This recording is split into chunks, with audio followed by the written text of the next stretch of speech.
If you found yourself cornered by a bully in a foreign land, what would you do? Especially when the bully blocks your path to your secret crush. Would you hightail it out of there, or would you channel your inner Jackie Chan to give that adolescent a kick in the butt? Oh man! Buckle up, because today I'm going to go over the mistakes made, what you should do, and how to beat the bullies in the Karate Kid. Meet Dre Parker, a grumpy 12-year-old who's forced to bid farewell to his beloved Detroit and embark on a wild adventure in Beijing. You see, his widowed mother, Sherry, landed a work transfer, and they had no choice but to pack their bags.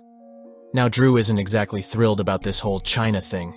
I mean, who can blame him? Everything's different in Beijing, from the language to the dubbed cartoons. Poor Dre feels about as lost as a penguin in a desert. But hey, let's be real. Who'd willingly choose Detroit over the Great Wall? Such a major shift in the environment at such an age as Dre is, without a doubt difficult for any kid to handle. To help Dre find motivation to learn Chinese and embrace his new environment, it's important to approach the situation with creativity and empathy. First, Sherry could research and identify aspects of Chinese culture that align with Dre's interests and hobbies. For example, if Dre enjoys martial arts, Sherry could introduce him to Jackie Chan movies. Furthermore, Sherry could teach Dre on how the social credit system works in China, or how to order Bing chilling at the ice cream parlor. By connecting Chinese culture to his passions, Sherry can pique Dre's curiosity and inspire him to explore further. In the new house, Sherry is busy with the move-in, and upon seeing the jacket lying on the floor, she asks Dre to always hang his jacket in its place. She then tells him to call Mr. Han, a maintenance man at the apartment building, to fix a broken faucet. Dre immediately follows his mother's orders and looks for Mr. Han. However, when he arrives at Mr. Han's place, it turns out the man is having lunch and tells him to wait until he finishes eating. While waiting for him, Dre saw that Mr. Han is bothered by a fly. Dre was expecting some magical martial arts moves like in the movies, but Mr. Han catches the fly using a fly swatter. Dre, who felt disappointed, then leaves from there. He goes to a nearby park to relieve boredom and finds it quite easy to mingle with the people there. He seems engrossed in playing basketball and table tennis with the local residents. While relaxing after playing basketball, he sees a girl his age and his hormones immediately take over. He confidently approaches her to get to know her more and finds out that she is a violinist. Dre is very happy that Mei Ying is fluent in English, so he has no trouble talking with her. However, Dre and Mei Ying's closeness in the park catches the attention of another boy. Cheng, a 14-year-old bully who turns out to like Mei Ying, dislikes seeing their closeness. Seeing that Dre was being presumptuous by approaching Mei Ying, Cheng then beat him up. Dre's tiny body was knocked to the ground easily, because Cheng was bigger and stronger than him. Tension immediately broke up between the two before Mei Ying tells Cheng to leave. Resolving the situation between Dre, Mei Ying, and Cheng requires a delicate approach that promotes understanding and empathy. His best bet would be to kick Cheng in the balls. Afterwards, Dre should communicate openly with Mei Ying, sharing his concerns about the situation. It's important for Mei Ying to be aware of the dynamics and how Dre's friendship with her has unintentionally led to conflict. Mei Ying may be able to provide insights or offer support in finding a resolution.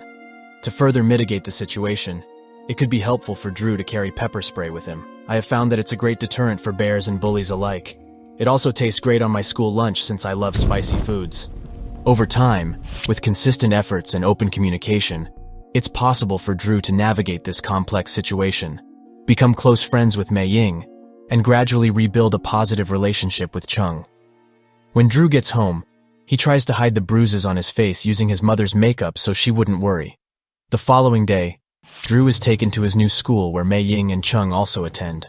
In the afternoon, Mr. Han goes to their house to fix the faulty faucet. On the other hand, Sherry, who had just come home from work, sees Dre's jacket on the floor. She is irritated by his behavior, as Dre always carelessly put down his jacket on the floor, even though she only asked him to hang the jacket in its place. Mr. Han, who was fixing something in the bathroom, couldn't help but see the debate between the mother and son. Over the time, Dre and Mei Ying became closer because they were classmates at school. Dre started to slowly accept Beijing as his new home. Dre always cheers Mei Ying when she is practicing the violin because she will enter a music competition, which means a lot to her and her parents. On the other hand, as Dre and Mei Ying's friendship grow, Dre also has to avoid Cheng and his friends who try to make fun of him harshly whenever they come across him. One day, Dre is walking with his mother to a new kung fu class. He is amazed to see the children who are learning kung fu at the kung fu college. When he goes inside to talk with the teacher, he sees Cheng practicing kung fu there. He wanted to become strong and challenge Cheng and his group of thugs one day. If he joins today, he will again be teased in the Kung Fu school. Drew leaves the place as he is annoyed, and this leads into an argument with his mother, because he has always hidden the fact that he was being bullied by Cheng. Instead of sharing his true feelings, Drew tells his mother that he regrets to follow his mother and move to Beijing in tears. It is essential that Drew and his mother develop honest contact in order to find a solution to their conflict. Sherry must first provide Drew with a secure and non-judgmental environment in which to express his emotions. He should be asked directly about his educational experiences and his feelings about living in Beijing when she sits down with him.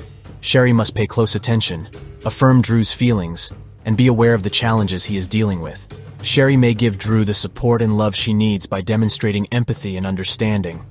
Then, Sherry and Drew should talk about potential responses to the bullying problem, like hiring bodyguards to walk him to school every day.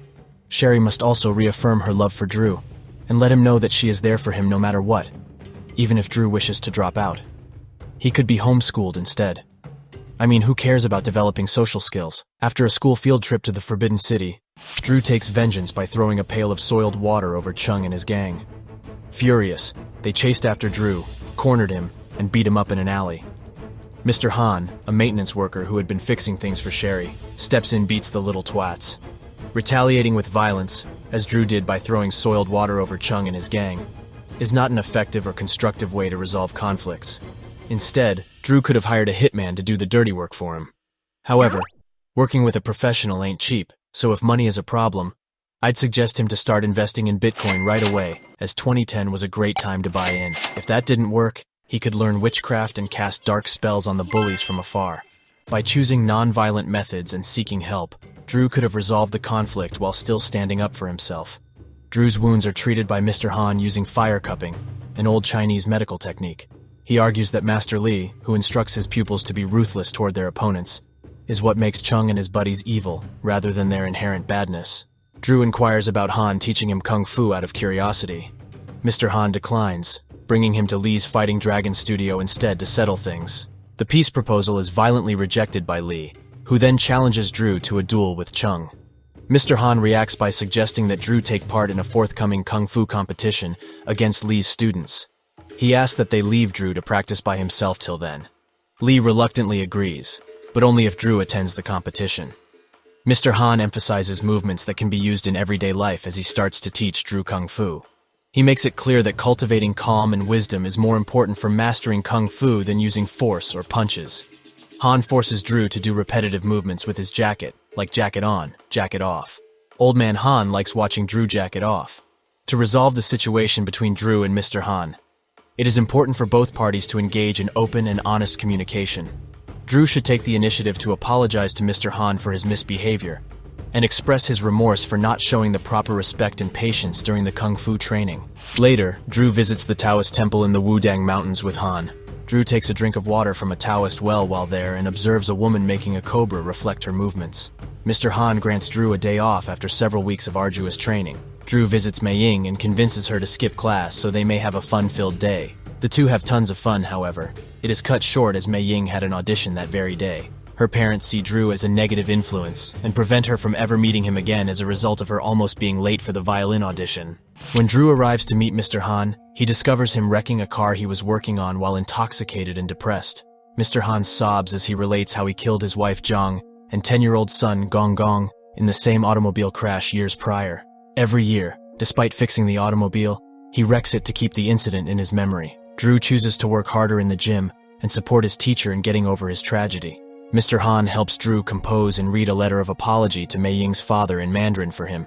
He accepts the apology and assures Drew's supporter Mei Ying that she will be at the competition. Soon the D-Day arrives. Drew begins by winning all of his matches at the event, despite his lack of confidence.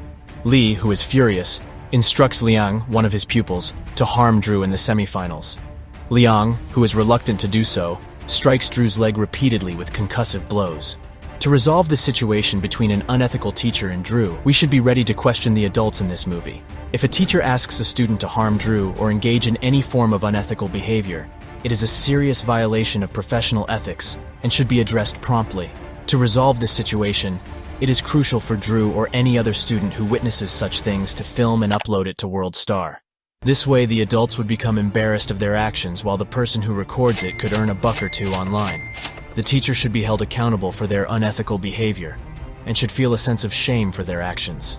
As a result, the one who injured Drew is disqualified, and Drew moves on to the final to face Cheng. Mr. Han is urged by Drew to use fire cupping to treat his leg. Mr. Han agrees after realizing that this is really about helping Drew get over his fear. The final game begins. Despite the efforts and passion of Drew and Mr. Han, the competition was faulty from the beginning. Cheng assaults Drew's hurt leg at Lee's command. Drew becomes unbalanced as a result. Although it's difficult, Drew manages to stand up and adopts the serpent stance he saw in the temple. Drew successfully executes the technique and defeats Cheng by kicking him in the head. Cheng and his classmates praise Drew when he becomes the winner in the competition. Drew is given the trophy by Cheng, and after embracing Mr. Han as their new master and bowing to him in submission, the Fighting Dragon pupils all turn to Mr. Han, leaving Lee disappointed and without a student. When Drew achieves an unexpected victory despite Mr. Lee's disappointment and his instruction for the other students to harm him, it presents an opportunity for the other students to display their integrity and stand up against unethical behavior. To make their message more impactful, the students could organize an elaborate plan to force Mr. Lee out of town. They could pretend he's become completely invisible, with everyone ignoring him and blocking him on all social media platforms. Frustrated and demoralized, Mr. Lee would soon leave town to live the rest of his life as a lonely vagabond. By taking a unified stance against Mr. Lee's unethical instruction, the students would send a powerful message that integrity and fairness should always be prioritized over winning at all costs. The movie comes to an end that reflects friendship and integrity, as Drew and Cheng forget their differences. Mr. Han also gains a new family through his exceptional student Drew, and is able to overcome his loss. It's a very sweet ending, except for that awful Justin Bieber song at the end, Never Say Never. They should have played Smash Mouth instead. In fact, all movies should play Smash Mouth at the end. It makes everything 10 times better. Anyways, that was all for the video. I hope you guys enjoyed today's movie, and for more such content, hit the subscribe button and don't forget to like and comment on this video. Stay tuned and see you in the next one.